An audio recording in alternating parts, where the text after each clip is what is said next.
pagi, nama saya Muhammad Roy Rehan Aribowo. Ini di Opoe Parot, ini tempat kita. Fokusnya kita lebih ke peternak dan jual beli burung ya. Untuk alamatnya berada di Rejowinangun, Kota Gede, Yogyakarta. Tepatnya di samping sebelah utara Masjid Al-Fatah.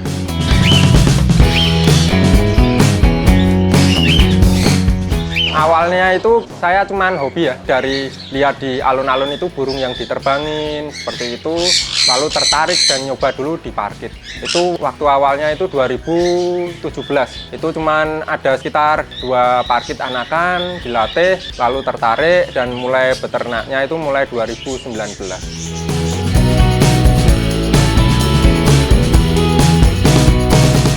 Untuk jenisnya itu ada banyak, sekitar 5 jenis, cuman yang utamanya itu lebih di parkit sama parkit Australia. Cuman untuk yang parkit Australianya baru kita lepas dulu, kita mau fokus ke Sankonur. Untuk totalnya itu semuanya sekitar ada 50-an lah, kurang lebih gitu.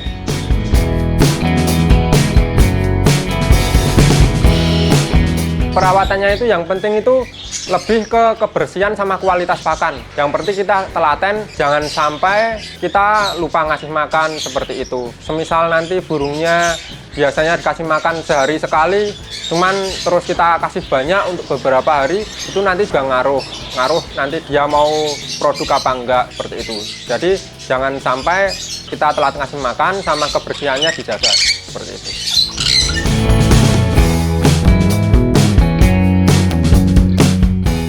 Untuk istimewanya itu burung-burung yang paruh bengkok kayak gini lebih mudah dilatih, dia burung-burung pinter.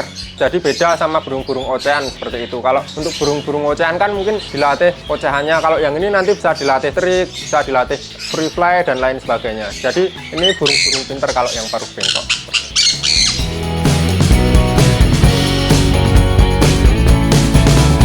Kalau untuk yang free fly itu wajib dilatih terbang ya. Dari sejak kecil itu harus dilatih biar kenal sama pemiliknya kayak gitu. Kalau mungkin yang udah sering main free fly seperti saya, dewasa dilatih juga bisa. Cuman kalau untuk buat yang pemula, mendingan pakai yang baby, yang anakan itu usia 3 minggu, nanti dia bisa terbang. Kalau yang burung-burung kayak parkit, lovebird itu, palek itu 1,5 bulan itu dia udah belajar terbang. Jadi mungkin untuk waktu ngelatihnya itu kurang lebih ya 1 bulan. 1 bulan itu nanti udah bisa terbang, dilatih dari kecil, nanti dia biar ngejar pakannya, nanti kalau udah bisa terbang dia dipanggil terbang mau datang, lalu lanjut berikutnya, kalau udah lancar bisa langsung free fly ke sawah.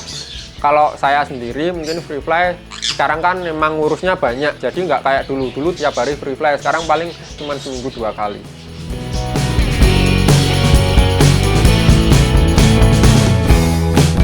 Untuk jenisnya semua burung paruh bengkok bisa di free fly ya. Semua dari yang paling kecil mungkin dari parkit, lalu lovebird, ada sankonur sampai kakak tua, dan yang paling besar itu makau, itu bisa untuk free fly semua.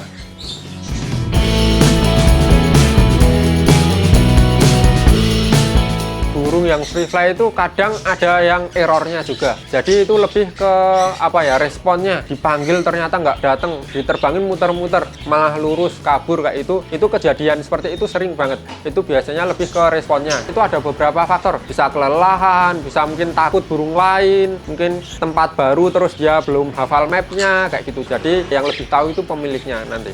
Seperti itu.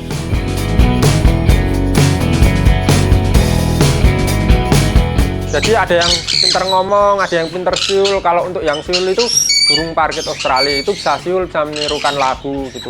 Misal lagu Kalau Kau Suka Hati atau Indonesia Raya gitu, dia bisa menirukan. Cuman kalau untuk yang ngomong, yang bisa talking, bisa menirukan omongan, paling pinter itu beo. Kalau untuk yang paruh bengkok itu bisa kakak tua gitu. Bedet juga bisa, nuri-nurian. Kalau nuri itu lebih ke nuri kepala hitam gitu. Khususnya untuk yang parkit Australia yang jenis palek itu dia menirukan siul kan, biasanya pakai MP3, nanti dari pagi sampai sore nanti terus bisa menirukan. Kalau udah bisa menirukan baru yang MP3 nya dimatikan. Untuk MP3 nya nggak boleh dipanjer 24 jam, nanti kalau 24 jam dia nggak bisa niruin. Jadi pagi sampai sore itu pakai MP3, nanti yang sisanya biar dia menirukan gitu. Kalau untuk yang masalah talking itu tiap burung kepintarannya beda-beda. Jadi ada yang usia 2 tahun dia baru bisa ngomong. Nanti kan dilatih kan lebih sering interaksi, nanti kayak diajak ngobrol kayak gitu. Nanti paling cepet kan mungkin kata-kata dasar seperti kakak, terus halo kayak gitu. Jadi diajarin kata-kata dasar dulu, nanti kalau udah bisa ngomong yang itu nanti baru kata-kata yang lain kayak gitu.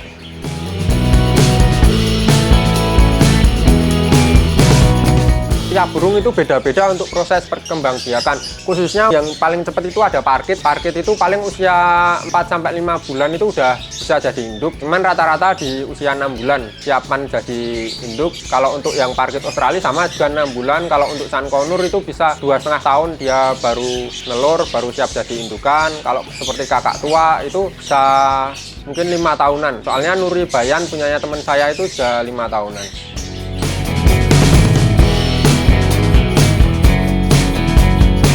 Untuk penyakit itu lebih sering ke hawanya semisal hujan terus seperti ini jangan dikasih sayuran kayak gitu. Nanti untuk vitamin mungkin kasih vitamin tambahan. Paling sering terkena penyakit itu waktu hujan. Pokoknya posisi dingin-dingin itu burung rentan terkena penyakit. Sama kebersihan, kalau semisalnya kotor nanti ya resikonya kena penyakit seperti itu. Makanya kebersihan itu penting.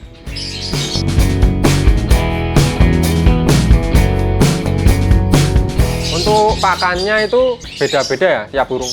Khususnya untuk parkit itu sebenarnya cuman butuh biji-bijian aja, millet aja gitu. Mungkin tambahan ada kayak sayuran gitu. Untuk yang Sun Conure ini lebih istimewa, dia dikasih kayak kenari seed, terus ditambahin kayak kuaci kayak gitu. Jadi tiap burung beda-beda. Untuk pakannya juga untuk yang khusus anakan itu nanti juga beda lagi. Mungkin ada tambahan biji-bijian yang dihaluskan gitu.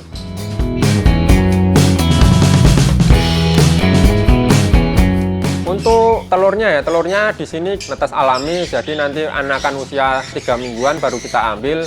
Untuk telur valek parkit Australia itu kurang lebih 20 harian baru menetas. Nanti usia 3 minggu itu kita ambil lalu kita lolos sendiri pakai bubur khusus burung. Soalnya kalau untuk anakan itu pakan yang berkualitas itu penting. Untuk mandiri itu kalau di sini kan basicnya free fly. Untuk normalnya setelah dia bisa terbang dia udah belajar mandiri. Jadi sekitar 1,5 bulan untuk burung parkit, lovebird, parkit Australia gitu. Kalau untuk yang Sun Conure itu mungkin 2 bulan ke atas.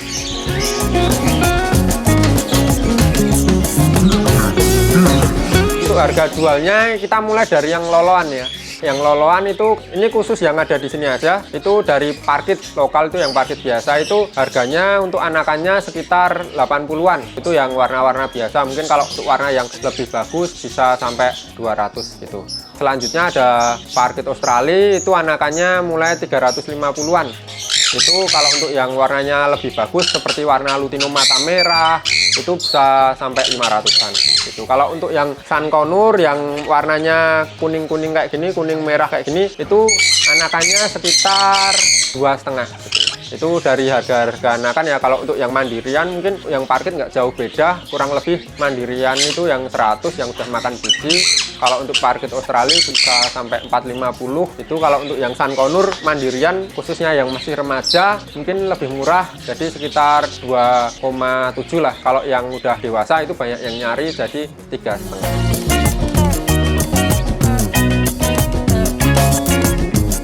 Kirim-kirim bisa sih, khusus yang untuk anakan itu lebih ke prioritasnya di Pulau Jawa saja. Karena untuk luar pulau biasanya terlalu lama, nanti nggak ada yang ngurus yang loloh kayak gitu. Jadi susah. Kalau untuk yang makan biji, hampir seluruh Indonesia bisa.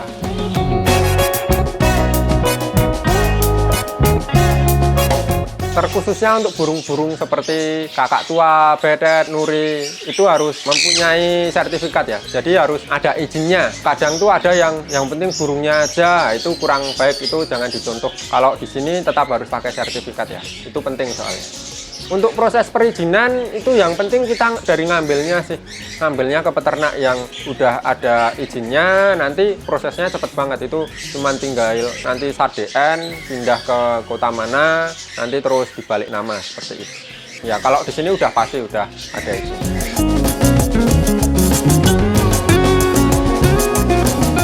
Plus minusnya mungkin yang positifnya itu lebih ke sesuai hobi aja ya. kita hobi di sini dan menghasilkan uang itu ya lumayan lah di sini. Kemarin sempat kerja ternyata lebih bagus di sini. Jadi kita fokusnya sekarang lebih ke burung. Dari hasil ternak burung sendiri ya. Kalau saya sendiri bisa udah jadi banyak banget sih. Salah satunya bisa motor 2, terus HP juga lumayan, sama ada komputer yang sekarang, sama hobi main game juga. Itu butuh spek yang cukup tinggi. Jadi dari burung ini bisa menghasilkan banyak, kebutuhannya pengen apa bisa kebeli semua kayak gitu. Dari yang sebelumnya sempat kerja itu cuman masuk dompet langsung keluar lagi kayak gitu, sekarang alhamdulillah bisa nabung.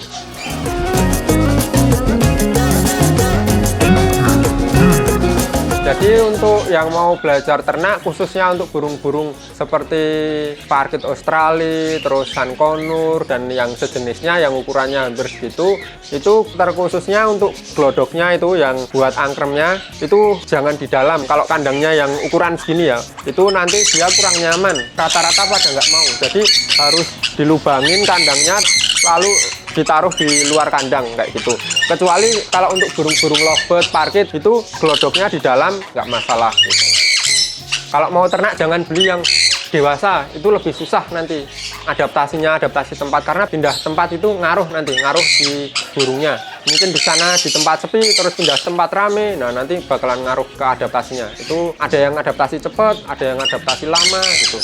Jadi saran saya kalau mau untuk ternak itu beli yang siapan aja, jadi yang masih remaja kayak gitu, nanti biar adaptasinya tuh enak kayak gitu.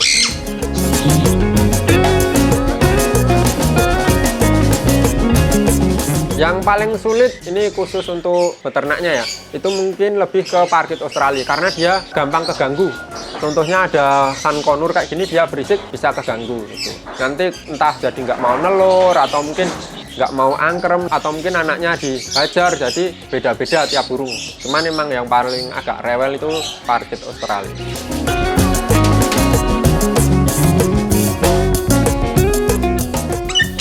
Kalau untuk kakak tua itu, kalau semisal kita mau menjinakkan seperti burung kakak tua itu yang galak, itu lebih ke interaksi. Kita seperti ngasih makan pakai tangan, nanti dia hafal. Pertama kan dia takut.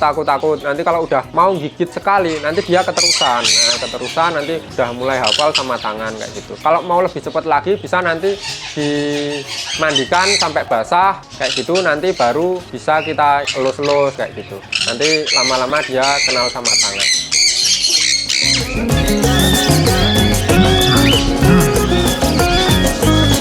Prospeknya burung paruh bengkok ya, itu kedepannya bagus sih, karena ada komunitas yang untuk free fly. Jadi mereka itu membutuhkan burung-burung paruh bengkok seperti sankonur. Ini sankonur ini peminatnya paling banyak ini. Semisal ada anakan, yang paling cepat laku ini lebih ke sankonur kayak gitu. Jadi udah ada wadahnya untuk yang menerima, karena yang membutuhkan untuk yang free fly itu banyak banget.